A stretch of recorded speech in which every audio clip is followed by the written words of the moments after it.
So the goal of this lesson is just to get you comfortable using your graphing calculator. So I got to apologize for those of you who might have already used it quite a lot and played around with the different features, and you might already be very comfortable with it. Just kind of bear with me. You'll probably learn a couple tricks here, but probably a lot of this will be review for you. So just kind of bear with me. And then on the other hand, some of you guys, if you're really new to the graphing calculator and you're not very comfortable with it, I might go a little bit too fast for you. And so that's the good thing about it being a video is if at any point I'm going too fast, just pause the video, maybe back it up a few seconds. Even in the Edpuzzle, you're allowed to rewind. You just can't fast forward. And hopefully by the end, we'll get everybody on the same page here. So the first thing that I'm going to recommend is that we all reset our calculators. If it's your own calculator, you've been using it for a while, you don't necessarily have to do this. But if we don't do this, a lot of times we get a lot of kind of funny problems going on. And so we're going to follow these steps right here. So first you're going to push second. Pushing second allows you to do the things that are above the keys. And so we want the mem menu. And so if you look above your plus button, you'll see mem. So if we've hit second and then plus, we can get into mem. And then you could use the down arrows until you get down to reset, or you can just push the number 7. Even if I'm up here, if I just push the number 7, it will give me that 7th choice there, reset. And then all RAM is fine. And then we can hit reset. And that will clear everything to make sure there's no funny, weird stuff going on in the calculator. Then you can just press clear and you'll be ready to go. All right, so let's take a look at this function here. If we want to graph that, the way that we graph things in the calculator is we always start with the y equals button. And of course, f of x equals, same thing as y equals. And so we can type in that 6 minus x, and then square root is above here. So again, you're going to need to hit second to get there. So second x squared to get to that square root. And then this button right here with kind of 4 symbols on it next to the alpha, it's the quickest way to get x. You can push this button next to the alpha, and that will give you x. We'll talk about later in the class why there's other things on that button. All right, so once you've typed that in, usually I don't hit graph actually, because if we just reset our calculator, some of us, and so we'd be fine. But a lot of times you don't know what window your calculator had. And so what I usually start with is hit the zoom button, and then I do zoom standard every time. Every time I want to graph something, I do zoom standard. We're going to use it enough. You want to just memorize that as zoom 6. Zoom 6 is zoom standard. So type in that function and then hit zoom 6. And it will give you this function, the standard viewing window. If you hit window, you can see what that is. The standard window is from -10 to 10, -10 to 10 in both directions. Now let's say that that's not the window that you want. There's various different zoom functions that you can use. So you can do zoom in or zoom out. Zoom in and out, you can push the arrows around to the particular place you want to zoom in or out around. So if I move this cursor, that's going to be the new center of the window. So let's say we want to focus on what this maximum point looks like here. I can move the cursor over there and then zoom in right around that maximum point there. And then of course you could zoom out as well. If you push enter, we'll zoom out. You can keep pushing enter to zoom out as much as you want if you want to keep zooming out around the same place. And then I'll go back to zoom standard, see if you remember what that was. Zoom standard is zoom 6. There's another zoom here, zoom box. You may or may not have used that very much. The zoom box is kind of interesting. This first choice here, if you just hit enter, you can actually draw the window that you want. And so I'm going to move the cursor around, and I'm going to move it to the corner of the window that I want. So let's say I want maybe right up there to be the corner of my window. And so I move it up there, and then I push enter, and then I can use the arrows I'm hitting down and right here to basically draw the box, draw the window that I want. And so then once I'm done, when I hit enter, this box will become my new window. So if there's a particular part of the graph that you know you want to focus on, you can also do that zoom box to draw your new window. I'll go back to Zoom Standard, Zoom 6. Another good one is Zoom Fit. I know a lot of people don't use that in Algebra 2 as much, but it's a useful one. What Zoom Fit does, well, we'll take a look. So remember, we're in a standard window right now, -10 to 10, -10 to 10. Let me try Zoom Fit. That's another common one that we're going to use, that we're going to memorize is Zoom 0. So I can show it to you, but we don't need to scroll down. Zoom 0, Zoom Fit there. You can just be right at the beginning, just hit the 0 key, and that will take you to Zoom Fit. And so as it kind of, the name implies, it's basically fit the graph into this window right here. Let's take a look at the window and see what it did. Notice what it changed and what it didn't change. It didn't change the x values. The x values are still -10 to 10. What it does is it fits the y values. So it says over this x interval, let's find the smallest y and the biggest y, and let's make that be our window. So if you don't need to change the X values, Zoom Fit works really great. You can also make Zoom Fit work better sometimes if you type in particular X's that you're interested in. All right, so that's the different things in the Zoom menu. Trace is nice for finding points on the graph. So if you hit trace, it will start typically at x equals 0. And then you could just push the arrows if you just want to kind of investigate. It will show you some different x, y coordinate pairs on the graph. You can also pick a particular x. Let's say I want to say when x is 5, what's happening? So I hit trace, I type 5, and then I hit enter. And it will tell me what the y value is. When x is 5, looks like y is about 2.23. I can type 2 and hit enter. And when x is 2, it will tell me the y coordinate there. Right, now we've been talking a little bit about that maximum point right there. We did some of our zooms around that. Let's say we actually want to find what that maximum point is. There's a function built in your calculator for that. There's a calc menu that's got a lot of great stuff. If you look above trace, you'll see calc. So you can hit second trace to get to the calc menu. And that fourth choice right there, maximum. So hit 4 for maximum. And you just need to tell it a point on the left. So use your left arrow to go somewhere to the left, and then a point somewhere on the right. Move the cursor over somewhere to the right, hit enter. And then you can just hit enter again, and it will find that maximum point for you. Now, here's something kind of interesting. This will happen sometimes when you see this 1.999999999. That's just 2. Your calculator will have some rounding errors sometimes. It just goes by an algorithm and just kind of stops when it's close enough. If you see something like 1.99999, that's just 2. Don't worry about that. Okay, so it looks like our maximum point there is 2, comma, about 5.657. We'll do 3 decimal places in this class because that's what AP Calculus looks for. All right, so that's some of the different basic things you'll use there. So we typed in a square root there just real quick to show you. You might not be able to see it. That's a 5th root for there, just to show you how to type in other roots. So if you hit second and then mode, you can quit and go back to this called the home screen.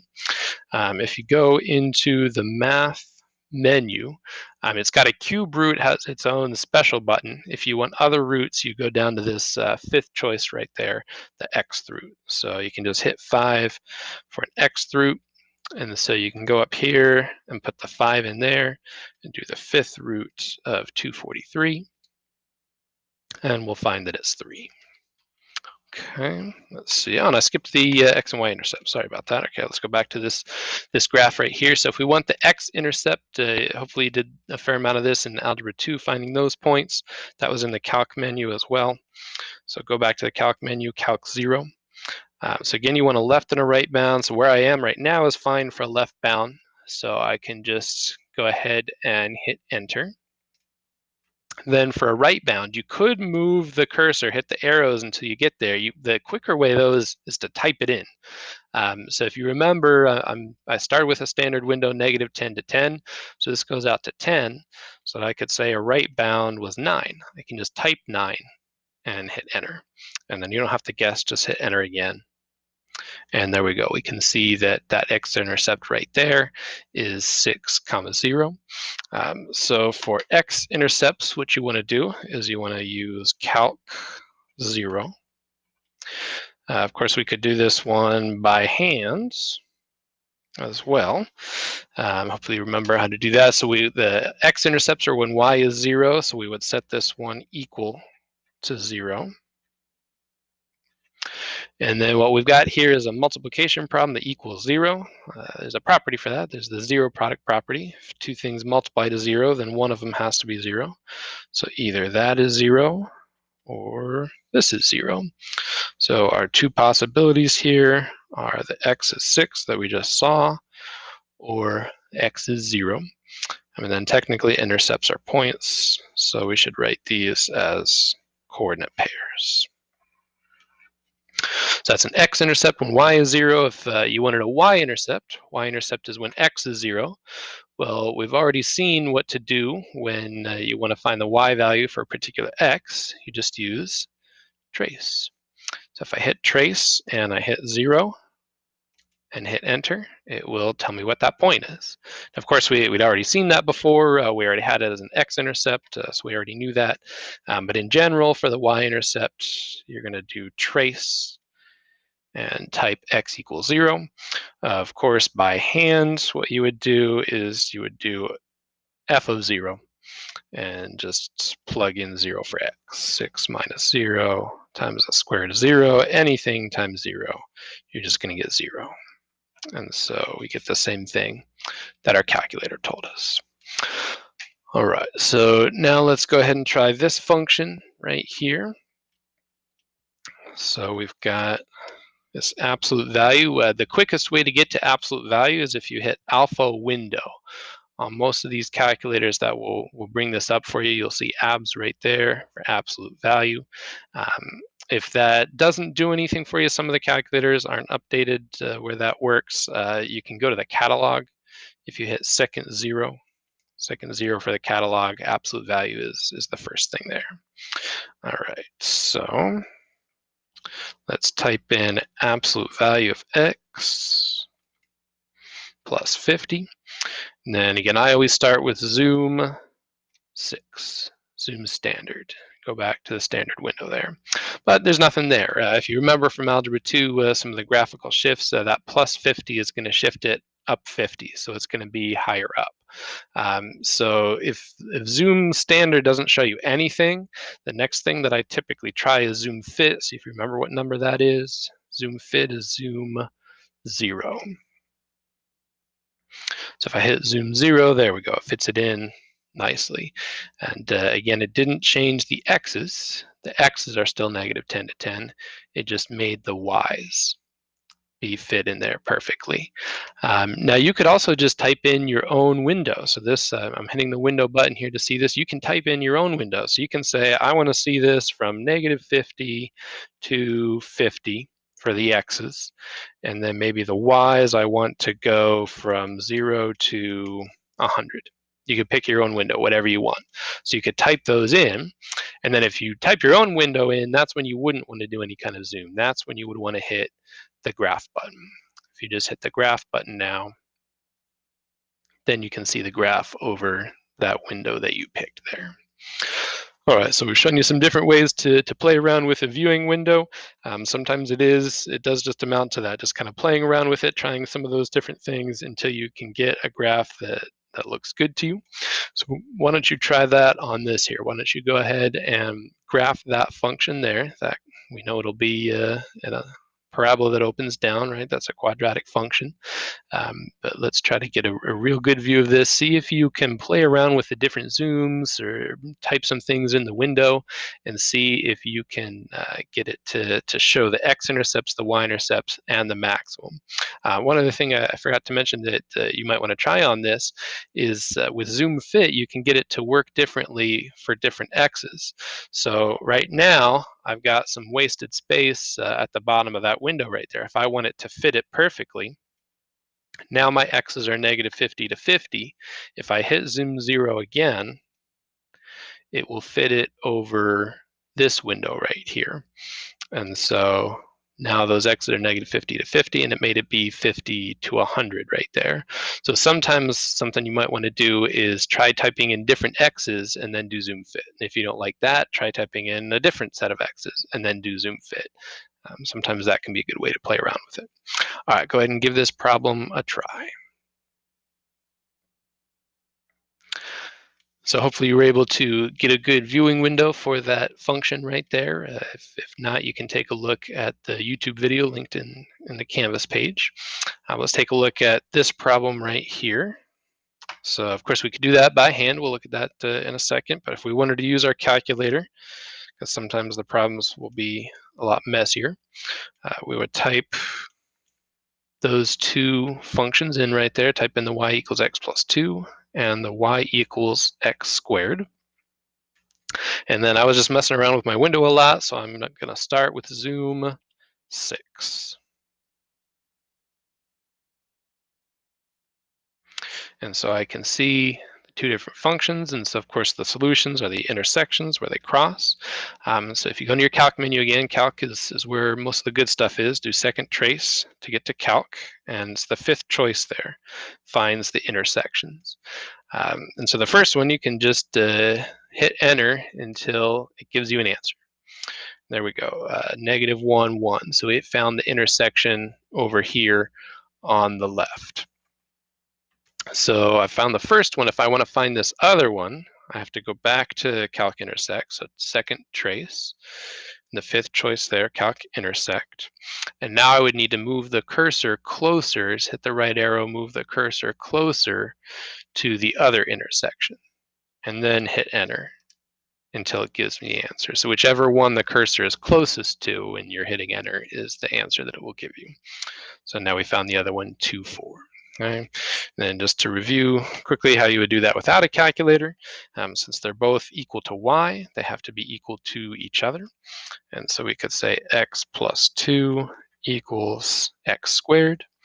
And then we would everything on the same side. I would put it on the right side. I find it's easiest if you keep the x squared positive.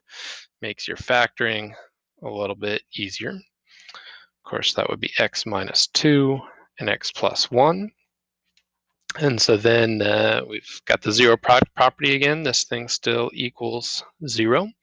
And so if x minus 2 equals 0, x equals positive 2. If x plus 1 equals 0, x equals negative 1. Now here's the question, is that the final answer? Are we done with this problem? And the answer is that we're not. Take a look back at the original problem. The original problem didn't just have x's in it, it also had y's. This was a system of equations, two variables, so we need the answers for both of them. So we do have to substitute these values back in right there. And 2 squared is 4. It's good to check both to make sure that it is actually working. 2 plus 2 is 4, 2 squared is 4. Make sure you get the same answer. Make sure there's no silly mistakes going on there. But we get our answers 2, 4, and negative 1, 1. So not too bad to do by hand, but again, in our calculator, what we did was calc intersect. Sometimes there's problems that we can't do by hand. All right, so let's take a look at this one. This one's kind of interesting. Let's type in this function. Say we've got 4 times x plus 5 times the square root of 4 minus x. Type in that function there, and then we'll do zoom 6 as usual.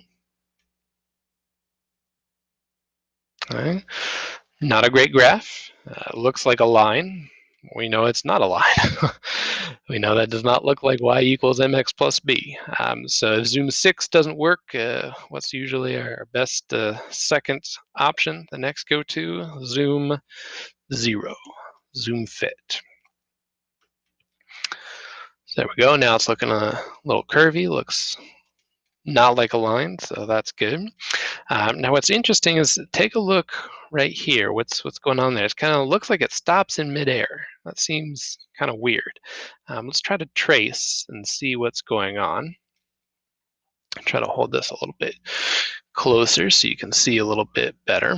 All right, so if I trace, let's try to figure out where is this graph actually stopping. Okay, so I've got a point at 3.829 and then 4.04. I don't have a point. I wonder, is that actually the last point? I wonder, maybe let me try, let's trace 3.9. Let's see if we have a point at 3.9. We do have a point at 3.9. How about 3.95? Do I have a point there? I do. Take a look at this. There's a point on the graph, but the calculator wasn't showing the graph right there. The calculator showed the graph stopping up here, but there actually is a point on the graph down there. Your calculators aren't perfect. Calculators are not perfect. They're a tool, they're great, they're really useful, but they're not perfect. Let's see, maybe 3.99. That's good. How about 4? Do I have a point at 4? I do have a point at 4. Then 4.001. No point there. So it looks like where it's actually stopping is 4. So it actually does go all the way down to the x-axis. The calculator shows that gap right there, but it's not really there. There's not actually a gap. If you take a look at this, you might be able to understand why this is happening here. Remember that the square root of a negative number is imaginary.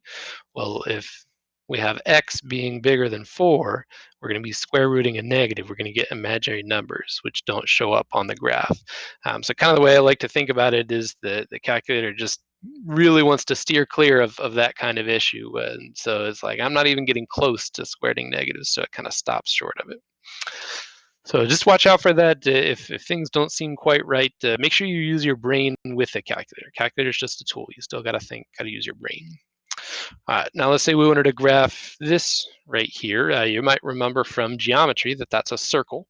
That's going to be a circle with a radius of 7. X squared plus y squared equals r squared. But to do it in our calculator, it has to be y equals. So we would have to isolate the y, get the y by itself. So if I subtract the x squared, y squared is 49 minus x squared. And then I would square root both sides. And so I would get y equals the square root of 49 minus x squared. And hopefully at this point, you would want to be stopping me. You would want to be correcting me, telling me that I forgot something. Whenever you square root both sides, if you add a square root into the problem, you have to add that plus or minus. If you add square roots, if you square root both sides, you need that plus or minus right there. All right, so if we want to type this in here, let's go into our y equals screen. Now we do have it as y equals. You might be expecting me to show you where the plus or minus button is. Unfortunately, there's not a plus or minus button. So we have to just understand what this means. This means y equals square root 49 minus x squared, and y equals negative square root 49 minus x squared. So we would just have to type those two different things in there. So square root 49 minus x squared. That's not too bad. You could just type the negative and then retype it again if you'd like, but there is a shortcut. We mathematicians are notoriously lazy / efficient. So there's a way to kind of copy what we had in this y1 here. If you do alpha trace, alpha and then trace, will give you these shortcuts right here. So if I just hit enter for this y1, I can do negative of that y1, the negative of what I typed in here. If alpha in these buttons doesn't do anything for you, it would be under vars, or vars for variables. So next to clear right here, if you hit vars and then the right arrow over to y vars, and then hit enter for function, and there's that y1 right there. Okay, so once we've got that typed in, we can do zoom 6.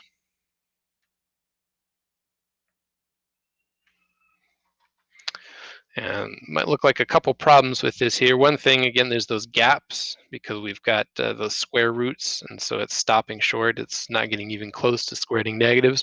Also, this probably looks more like an oval than a circle, because take a look at your screen. Your screen's a rectangle, and we're trying to do -10 to 10 and -10 to 10, so it gets distorted. It's supposed to be a square graphing window, but it's actually rectangular. If you ever want to fix that, there is a zoom square. You can do zoom 5, zoom square, and it fixes the window to adjust for the fact that you've got a rectangle right here to make things actually look proportional to the way that they should be. And so now we can see that if we filled in those gaps, if the calculator didn't freak out there, this would look like a circle. All right, so let's see here. We've got one last problem, and I'm going to talk about life expectancy here. Life expectancy. So they took a look for different years of birth, how long people were expected to live on average, of course. Some people live longer, some people not as long. And then they came up with a mathematical model, an equation of function that approximates this data right here.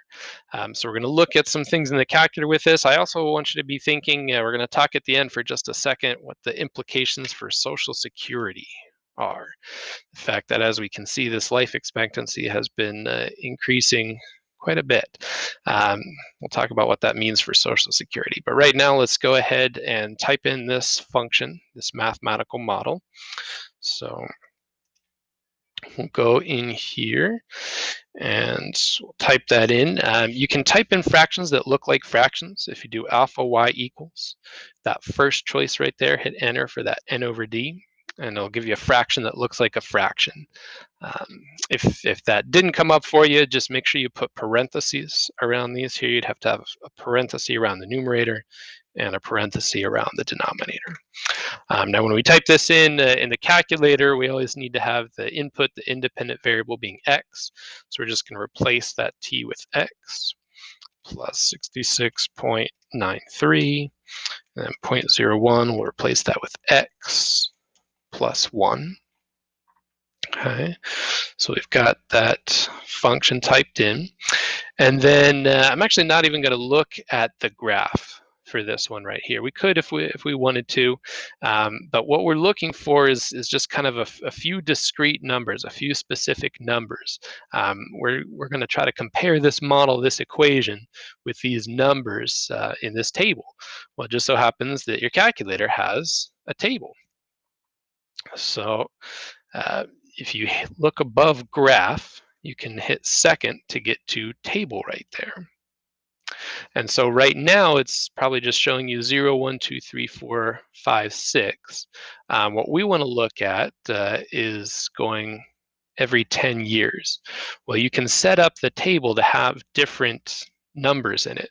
So just like the window changed the graph, if you hit second above window, table set will change your table that's above graph. So hit second window, go into table set.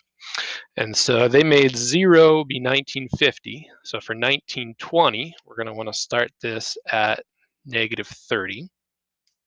And then we want the change in the table, we want it to go by tens. And then leave these at auto for right now. So second window, table set, and then change those numbers right there, then go back to your table. Now we can compare these. So this was the 1920, this is 1930, the 0 is the 1950. Take a look at these numbers that we have right here and compare those numbers to these numbers that we're given. How do they compare? They're not exactly the same, are they? But they're close. That's the idea of a mathematical model. So real life is messy. You can't model real life perfectly with math and equations. It's not going to fit perfectly. So what we do is we try to find equations that are what we call the best fit, that are really, really close. So if you look at all those numbers, they're all really, really close. None of them is way far off. So this was the best fit model that they could find. Okay. And so then, if we wanted to, we could keep scrolling through. We could see, all right, so this is 1990 right there. And then, so we could see 2000, 2010, 2020. Now, what if we wanted other specific numbers here? You can actually change the table so that you can type in whatever number you want. So go back to table set, do second window again, table set. And now what we're going to do is we want to be able to type in our own x's. We want our calculator to ask us for the x's. You might remember x is the independent variable. Y is dependent. The y depends on the x. So we're going to change independent to ask. Dependent to ask isn't really helpful. We never do that. We want the independent to x to be asked. And then if you go back to your table, second graph to table, now it'll be blank. You can type in whatever you want. So I was born in 1985. So if 0 is 1950, 85 was 35 years later. So let's see how long I'm expected to live. All right. So my life expectancy is 75 and a half years. All right, not too bad. So you could take a look at, think about your own birth year when you were born. You could type that in and see. Let's see. Let me see if I can figure it out. I think some of you guys are probably around 16 years old. It's 2020, so let's try maybe 2004 for you guys, somewhere around there. So 2004 would be 54 years later. So let's try that. So it looks like you guys are expected to live about 3 years longer than I am. You can try different years if you like, if you're interested. But the big thing here is just to show you the table. The table will be a useful feature and how to set it up, how to use second window, how to use that table set right there. And then I mentioned Social Security. So if you know your history, Social Security was started somewhere around here. FDR, the New Deal, all of that. Well, back then they only expected people to live maybe around 60 years.